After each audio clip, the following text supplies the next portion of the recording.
Hello. Welcome to the It's Your Time show with me, your host for this show, Abigail Barnes. I am so excited that we get to hang out together for the next 30 minutes with my special guest this week, Baiju Solanki.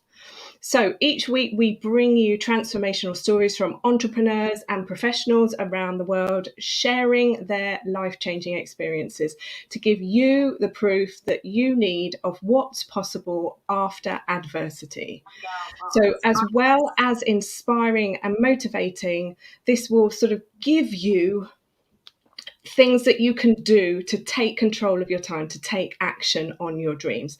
So as I said, this week, my special guest is Baiju Solanki. He is the CEO and founder of EnSpirit Global, an award-winning entrepreneur, international speaker, including a TEDx. He is a best-selling author, performance psychologist, and mindset transformation expert.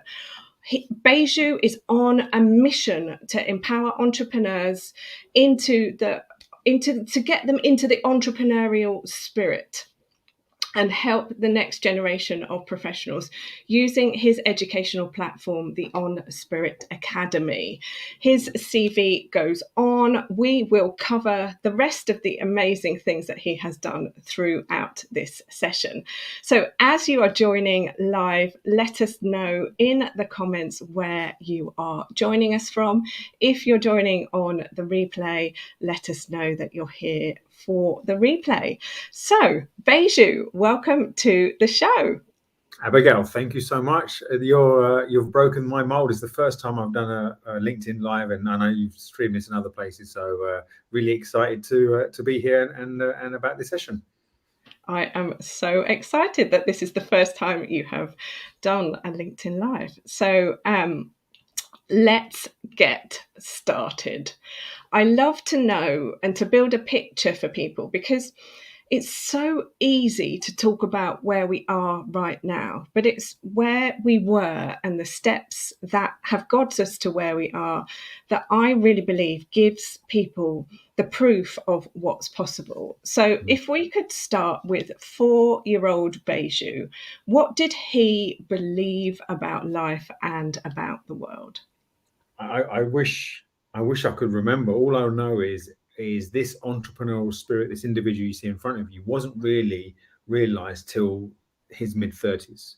Prior to that, I grew up in a very stable, traditional, not affluent Asian household. So it was all about education, and going to uni and just getting a very safe, steady job. So the 4-year-old Baiju was probably, there's this word called, it's an Indian word called tofani. So those who are Indian will recognize that word. What it means directly is very naughty, a naughty boy. And my mum, she used to say, because I don't know what's, this child is just naughty. He's just, he doesn't pay any attention. He's got an attention span of a gnat. He does, I wasn't an A grade student, and I wasn't a geek, and I wasn't really, I wasn't. Sometimes, those who need extra attention get a lot of attention. So I was like in between. I wasn't an A grade student. I wasn't someone who needs. So I was very ordinary, very stable, and it was very much the 4-year-old Baiju, I think, didn't know what he wanted. I think the 44-year-old Baiju probably didn't know what he wanted either, and we're just sort of finding that now. I'm 51 now. So the one thing about, I'm sure we're going to talk about different things during this session, but wherever you are, if you're watching this broadcast, wherever you are in your life, it's never too late. It's never too late. That's the one thing I would like to say at this point. I'm sure we'll expand on that. I love that. Thank you so much. So let's sort of just build on this a little bit more then. What did success mean to you when you were growing up? Or pleasing my parents. Making sure, I remember, it's unfortunate, both my parents are not here no more, and they were great examples of hard workers, always being grateful for what you have, not looking at next door and thinking, I wish you had that. You had what you had. But it wasn't much that, I wanted to please my dad. I remember I was dreading reports, getting reports. I was a C, B, C, B, but my best mate was A, B, A, B, A, B. So I dread reports because all he did was compare. Now, he wasn't coming from a bad place. He was coming from a place of, look, why can't you be, you've got it all in you and all that kind of thing. So I grew up in a household where it was very loving, very, supportive, but education focused. You have to get a degree. Doesn't matter, because if you don't get a degree, you can't get a good job. And essentially, there's only 5 good jobs: doctor, engineer, pharmacist, shopkeeper, or accountant, and that's it. And if you didn't have any of those, you're a failure, or the perception given was that you're a failure. So I wasn't very academic. I was okay. I had a bit of aptitude around math, so I chose accountancy. Again, that was a disaster. I did a maths degree thinking I was going to be an accountant, and that was a disaster. And then during that program, I discovered psychology, and then my world changed. Amazing. I love it. And I really thank you for the vulnerability, because in life, people can connect with us when we actually share our truth versus when we share like this perfect picture. So if you've got any questions for Baiju, do let us know in the comments. If we've got time, we will come to them. But one of the other things that I find fascinating are the people who influence us on our journey. So can you look back and can you see any people who were those shining lights, were proof of what was possible? You said psychology was something that when you found that changed your life. So because I transferred from doing the master's degree to do psychology, which was a complete disaster in relation to my mum's ambitions for, oh my God, what can you do with that job? And my first job was a psychology lecturer. So is there people during my dad was really influential in very different ways. He was a hard worker. He never complained about anything ever. It's been a year now since he passed away, and he was very much a community man. So my community spirit came out from him. And my mum was very much, she didn't really understand what I did. So the moment I got my first business award, oh my God. And the moment that that one there, that I wrote the book, all of us are thinking, oh my God, my boy's an author, my son's an author. Gives them something, because it's very difficult for them to understand. What do? You talk to people, what, and you get paid for it. What's that about? What you tell them what they can do because they think they can't do it. And you get paid for that. What's that about? So the concept of coaching in the way that you and I understand, and many of the people watching this, was alien for a lot of people in that time. And alien for a lot of people now, but that's a different story. That may be for a time for another broadcast. So my parents are definitely influential. My first manager in my sales job. So after I was taught psychology for 4 years, then I went to a sales job. I wanted to be a sports psychologist, but various reasons, I got married and kids, that it just wasn't the right timing. So I chose to stay in this sales job, which was very, very rewarding monetary wise and travel wise, but not soul wise. But you're in your late 20s, 30s. If you're earning a lot of money and traveling around the world, and nice family at home, what else is there? You just sort of go with it. You know how that feels. So I remember when I started that sales job. In sales, as you know, if you don't sell, you're out. There's no, if there's nothing on the whiteboard, doesn't matter whether you've got a nice suit you can articulate. If you're not selling, I remember my manager wasn't a great salesman, but when I started, within 3 months, he was made manager, but his sales record was awful. But every team he ran really did really well. And he ended up being my director. And a guy called Luke Turnell, it would be amazing if he watches this video. And he doesn't know this, right? But he inspired me because he just stayed in his lane. He didn't need to be the guy who had the most sales on the board. He didn't even need to be the one that, it's because of me, you lot are performing well. He came in, did what he did. There was one sales guy there that I didn't really like. I didn't like because he really went to the edge on selling. But every time I said, why'd you let him get away with it? He goes, you know what? He gets to the line, but he doesn't cross it. And you know what? I'll let him, because if I try and clip his wings or put my ego in front of him, we all suffer. And I went, what? So he understood people. So he's a person that sort of taught me that everybody's different. Everybody's different. I'm guilty still of getting triggered by people not following my methodology, but we're all different. So he was an inspiration. And when I started my business, the first person I met at a networking event, and you know him, is Thomas Power. And he was a great, because he just said to me, I created this website. If you looked at my website, imagine I'd like have 100 employees in some top office in the Gherkin. That's what my website looked like. But it's just little old me. So I remember first meeting I had when I started my entrepreneurial business. I met with him, started talking about me, and I've got my earring, right? I was one of the few people that I got an earring at 17 and still kept it in at 51. Hopefully I hold it. And he said to me, I'm talking about 10 minutes in, he goes, stop there. He goes, that guy I see online is not this guy here. Be yourself. You're a bit of a cheeky chappy, you know your stuff, you're a bit street, you got your earring, that's your signature. Be yourself and don't try and be anything else. So he was a great inspiration to me. I still talk to him a lot. He's my mentor. And I would say, yeah, they're my parents. Luke and Thomas were probably the three individuals that, there's many people on the journey. Like, we've crossed paths, Abigail, a lot. There's many people that we've been mentored and be mentors to, have been exposed to, yeah. Yeah, amazing. I love it. And I think it is such an interesting exercise that you can look back and see these influences. So you're going through your life and you're on the journey and you're doing all of the things and ticking all of the boxes and making all of the other people happy. At what point, was it one moment? What were the moments that led to you just saying, enough, I'm going to do my own thing. It's my time. This is what I want. I'm going to write a book. I mean, where did that come from? Yeah. So I graduated in 96. I graduated in 97. I got my first teaching job at 98. I was in teaching for 4 years, 98 to 2002. 96 to 98. And then I went to be a sports psychologist. I got the master's and I got this sales job for an interim period. And I thought I'll stay in the sales job for 6 months and do my master's. Within 6 months, I was doing really well, got my master's. I thought, let me stay here for 6 months. I ended up being there 9 years. But the first 3 years of that sales job, I was just like living it. Everything I touched to gold, everything I sold big, traveled around the world. And then 2001, the Coaching Academy was created in the UK. And I thought, that's interesting. So I went and did a course. And I thought, wow, this is like the practical application of everything I know in psychology.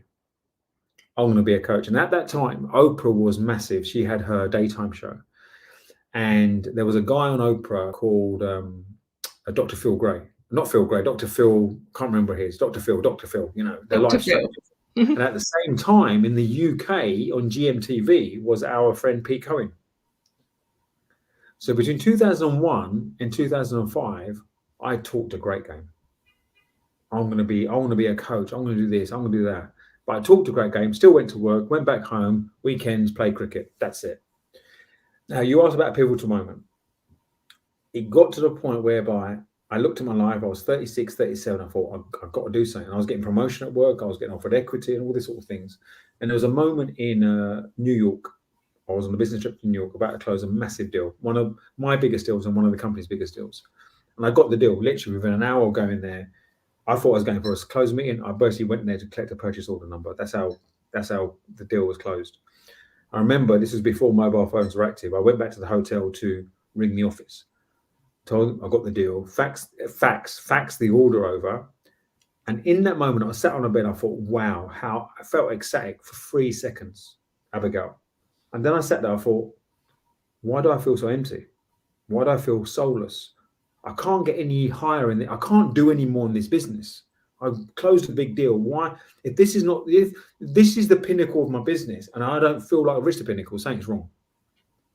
And I started to say, Baiju, why don't you leave and do your own thing? So on the flight from New York to London, I wrote down all the reasons why I gave myself for not making the move, not the right time, weather's wrong, I don't know enough, the market's not ready, nobody will trust me, blah, blah, blah, blah, blah, blah, blah. Then I thought, okay, let me just not see whether those reasons are true or not. What's the evidence I have for those? Well, I don't know whether I'm good enough. I ain't tried. I don't know if I can fail. I don't know. I don't know whether the market's ready. So I had no evidence. The only one reason that stopped me in my tracks is actually, if I leave my job like that, how long could we survive? Not even a couple of months. So I realized actually the only reason I was not going to leave was because of a practical reason of not enough money in the bank. So I thought, right, okay. So I spoke to a few business mentors, went to a few events, and the general consensus is you need probably 6 to 12 months put away based on your risk averseness. So I thought, okay, do you know what? 6 months. 5 to 6 months put away, I'll leave. Didn't have that much. So then I did some property deals. I got educated in property, did some seminars. And within 6 months, I bought and sold several properties, got one that allowed, I remember October the 14th, 2007, call from my solicitor saying, completion ready, money's been transferred. So now I had no more excuses because I had enough money in the bank that I could survive for 6 months. So literally in that moment, I got up, went to the director, handed my notice in. And he said, I get it. I know you want to leave. I know all that. But he goes, why don't you, this is October, why don't you stay for a couple of months? There's a lot of commission to be earned. Keep your head down, play the game a bit and leave at Christmas. I said, I could do that.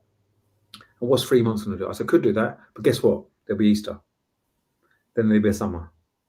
Then there'll be the winter month. And there'll be always something in the head that will be reason not to leave. I said, if I don't do it now, I never will.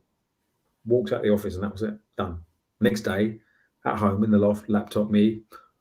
What do I do now? What do I do now? And it probably took 6 months, 12 months, 12 months to really get out the psychology of not having to think you've got to work 9 to 5. I went to networking events during the day, feeling guilty. Thinking, why am I here? Am I in a bar, having a drink, talking to someone? I should be at home working. But all I'll be doing what though? So to get out of the head space of thinking, no, this is work. You're networking, you're making connections and blah, blah, blah. So that was a pivotal moment when I was at Trip in New York. Amazing. I love it. And for anybody who is listening to this and listening back to this and catching it, these points that Baiju is sharing here, they're gold. Because when, like, I come from a corporate background, when that's all you know, how do you know how to do something else? When you start in the job, you're like a trainee, and there are other people in the office who train you up, and they give you things and they teach you things. And we're in a period of time now, they're calling it the Great Resignation, where people are sort of deciding that they want to go into this entrepreneurial world. But when you don't know what you don't know, how do you do it? And that's not to say that it's not possible. So thank you so much for sharing like your way that you did it. And I think it is very important for people to have mentors to understand what their risk aversion is, and to know what you don't know in order to be able to sort of go anywhere on this journey. So thank you for sharing that. That is absolute gold. And I remember when I was doing the transition and everything, I had no idea, and I didn't really have anybody to ask and any examples. And I definitely remember that whole being at home and being guilty. And especially when it came to 9 o'clock, there were certain times of the day where it was like 9 o'clock. And if I'm not sat at my desk in my chair wearing my suit at 9 o'clock, then I'm skiving. But exactly. It's amazing how sort of indoctrinated we are in this sort of psychology of 9 to 5 and getting real, not taking more than an hour and feeling guilty for taking a lunch break or having a break. And imagine, like we're doing this now, 3:30, we'll finish at 3:30. Oh, I have a little bit of a nap. Oh my God, not working till 5 and having control. So it took a good 6 months, a year to really shift that mindset. Wow, well, that's still good. I even have it now, more than 8 years down the line. I still am sometimes like, Abigail, what are you doing? And I'm like, yes. I don't need to answer to anybody, but I'll feel a bit like that. So thank you for sharing that. And I'm sure sort of there are people out there that can resonate. And there is something about airplanes. I mean, I've heard stories of people a few times, I think, because there's no distractions up there other than movies. And if you travel a lot, you've watched lots of movies, then after a while, you've only got your own time with yourself. It is. I love traveling, so unfortunately, because of what's happened in the last year or so, it's been restricted. But the one thing about my corporate life, I was there for 9 years and I traveled around the world, America several times, India, Europe, The only place I didn't go that I wish I did go is Australia. But apart from that, South Africa, I went to the Far East, Malaysia, Singapore. So from that point of view, some people say, why didn't you leave early? And look, you kind of regret it. I could have left early, but then I know there's some business that I attained because of my 9 years in the corporate world. Because of that experience. And if I was in the corporate world for 1 or 2 years, there's probably some gigs I wouldn't have got. And also my own skill set. I started off doing mainly sales coaching and training. And who's going to employ a sales trainer who's been in sales for 1 year? But someone's 9 years, being repeated, being a top guy there, getting, there's evidence there. So there, although I, 37, I left to start my business. So there may be people watching here was thinking, oh, it's too late. Colonel Sanders got his first restaurant at 68. I know Walt Disney was old when he sort of created his first sort of movie. So it's never too late. We always think, and the thing is, we're in a world now whereby time is moving fast. And I spoke about the concept of respecting time. I know, time for you is at the core of your business. And one thing I say to people is, look, I don't do busy, right? I'm never busy. And when people say, how's things? Yeah, I'm busy. I said, well, change the product, change the narrative. Stop saying you're busy. Because at any given, like you're doing this now, you probably after this might have another Zoom call. You've got another meeting. You've got a report to write. You've got to get a few calls back. So during your day, it might be active.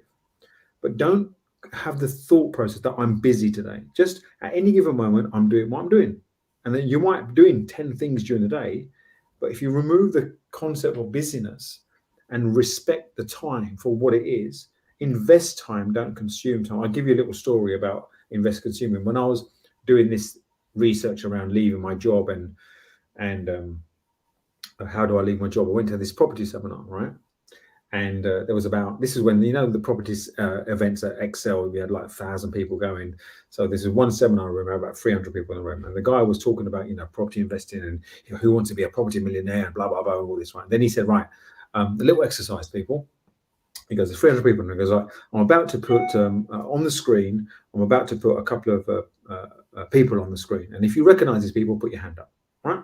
So you put these 2 people on the screen, and I reckon 80%, including me, put their hands up. Yeah, I know those 2 people. And he goes, you lot consume time. And we went, what do you mean? What do you mean? He goes, if you know these 2 people, you're wasting your time. And I know that because there were 2 Z-list celebrities who appear on Big Brother. So the only way you would know these 2 people if you watch Big Brother, right? They weren't like A-list celebrities. That they were famous because they were Big Brother, right? Because if you know these 2 people, then you consume time. So if you know these 2 people, the odds are, Big Brother was on once a week for an hour. If you know these 2 people, this was 14 weeks, at least 14 hours you've wasted on this, plus all the news clippings around it, the gossip of what's going on. So let's assume a good 20 hours, and that's just you watching, right? Plus you're probably talking about your mates, right? So double that, right? So if you're telling me you haven't got time to do X, Y, Z, and I've demonstrated that 40 hours of your life you consume on other people's life, you consume time. And that shifted. I went, wow, right? You just shift. You think, oh my God, really? So when you say, so then from that moment, it's like, are you investing time or are you consuming time? The 2 big things that people want is time and money, right? That's what they want, right? One commodity you cannot control. The other commodity is something that we all, that goes through our hands. You can't control time, and you know this, right? It's just the energy around it. So don't think time is about being busy and being active. It's being productive and effective and investing your time. In the same way as if you invest your time, the odds are the money will come. It might not come as quickly as you want it. It might not come in the format that you want it, but it will come. And then if you learn how to invest time, the odds are you're going to invest your money better. Because if you waste time, you're going to waste money. So, yeah, I love this. I mean, this is liquid gold for people. You don't know what you don't know. And you said earlier, like people were saying, why didn't you do it sooner? Well, we all do what we do when we're ready to do it. And the reason the show's called It's Your Time is because it's like a call to arms that now is your time. But hey, people are going to listen to this, and some people are going to say, no, not this year, next year. I'm not ready yet. I don't have enough money in the bank. I don't know enough. I'm not old enough. I'm too young. There's a number of beliefs that are associated with how you stop yourself. But you can either live with your beliefs, or you can get in the water and swim. One of my mentors said to me right at the beginning, dive in. And my thinking at that time was, what if I drown? How cold is it? What if I can't swim? And their thinking was, Abigail, I cannot describe to you what water is like. You are going to have to get in and do it. So and I also can see that, people like you and me would be happy to jump in the water. So those people will say, do you know what? I just cannot jump in the water. You don't understand my life. And I said, okay, I tell you what you need to do is do what you need to do now to prepare to get in the water. Go and get your swimsuit, right? Go and do some research so you can start before you start. So don't start when you're ready. So you might say the start line is here, but drive up to the start line. So what does that look like? Get your domain names, company, go and see a mentor, put some plans in place, do some marketing. Do you get what I'm saying? So there's start and then there's start. And it's like a Grand Prix. You've got qualifying, you've got sort of practice, qualifying, then the race. A lot of people say, well, they won't even practice until they start the race. Well, I bet a lot of people are not even practicing or qualifying. They're thinking, well, I'm not ready. Well, do that stuff. Play around with it before you jump in the water. Actually, do you know what, that analogy? I want to use that again. I've never used that before. That's really good. 100%. I love it. I love it. I love it. So I would love to talk about where you are right now then. So Change Your Game is your latest book. You are a 3-time book author, best-selling author. How can we use this book and sort of take away thoughts from this conversation today around achieving our full potential?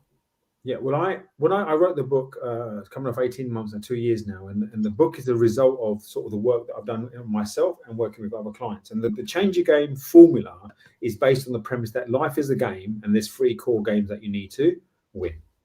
And game number 1 is the inner game, which is your thoughts, your emotions, your mind, all the mindset stuff that we know and love. Game number 2 is the game plan.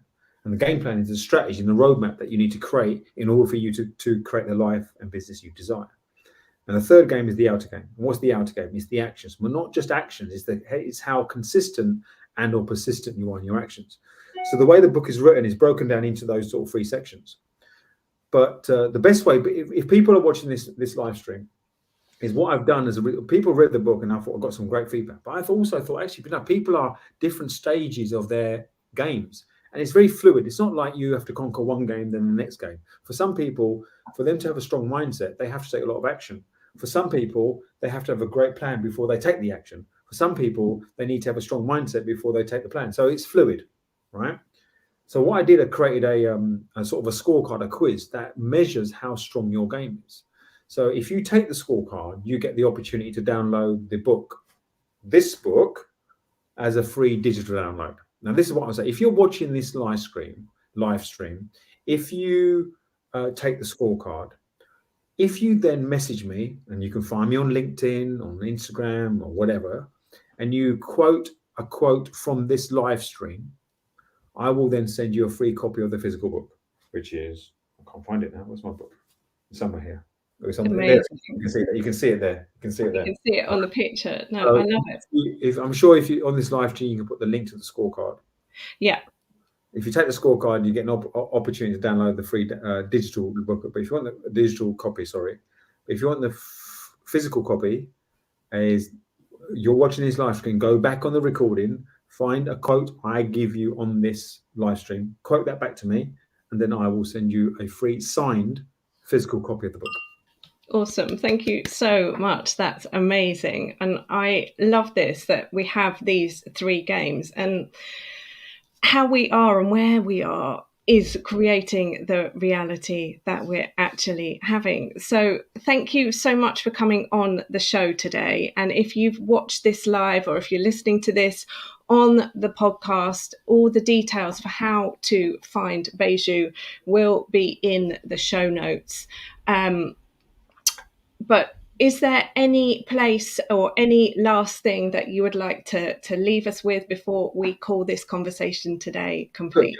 I just want to thank you, Abigail, for inviting me on here. Loved speaking to you. We've known each other a number of years. We've known each other in the entrepreneurial sort of mindset circuit in the personal development world of years. This podcast is called "It's Your Time" show. So, how do you know it's your time? It's three things. Number one is the very fact that you ask your question means it's always a yes. It's now. There's only now, right? That's how you know it's your time. The second thing is the very fact that where the world is now, we're going into this. I mentioned that we're in this Web3 technology, and what Web3 technology means is that we have the opportunity to create our own assets, right, and own our own space.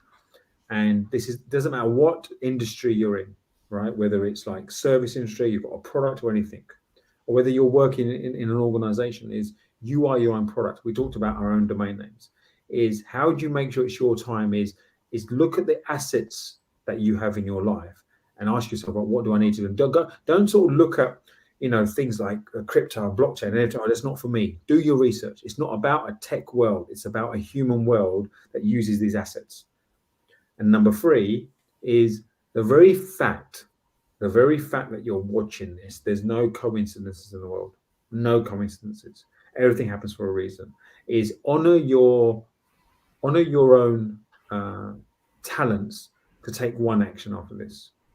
Whether that's messaging Abigail, messaging me, doing some action, and then letting us know. And the reason I want you to let us know what action you take, it's not because we want our ego stroked. It's because that will create a ripple. Because you let us know means somebody else benefits, and that ripple will occur for them. I love that. Thank you. So leave a comment letting us know what the biggest thing is you've taken away from this, because this not only gives sort of confirmation for Baiju and I that you actually heard what we were saying, but also it helps you to anchor in what it is that you have taken away from this. And knowledge isn't power, it's potential. So when you start getting it out of your head and into the physical world, this is when your life will change. This is when your reality will change. And you are the product of the people you spend the most time with. So be aware of what you're consuming, what you're listening to. I'm so grateful for Baiju sharing his journey and his experience with you as another person into this collective of It's Your Time, this proof that it is your time, and that if it's possible for Baiju, it's possible for you. If it's possible for me, it's possible for you. There is no permission slip coming. There is no stamp in your passport of, okay, you can go. It literally is just a decision. Okay, that's it. I'm going to go. How cold is the water? It's pretty cold, but how can I say? Because I don't know what you think is cold. Like, it's cold to me. Maybe it's warm to you. Everything is individual. So I love it. Andy has said, finding time to watch is not a coincidence. I was talking to a client and then I logged in too. So yeah, thank you so much for joining us. It's been so amazing to see some familiar faces in the chat box as well. I don't want to wrap up, but I must, because our time is, creating all of our lives. So thank you once again, Baiju, for joining me today for the It's Your Time show and podcast. I look forward to seeing you guys again next week, if you're going to join us live for next week's episode, or on the audio version of it. But until next time, stay safe, stay well, and keep washing your hands. Take care. Take care, everyone. Take care. Thank you. Bye-bye.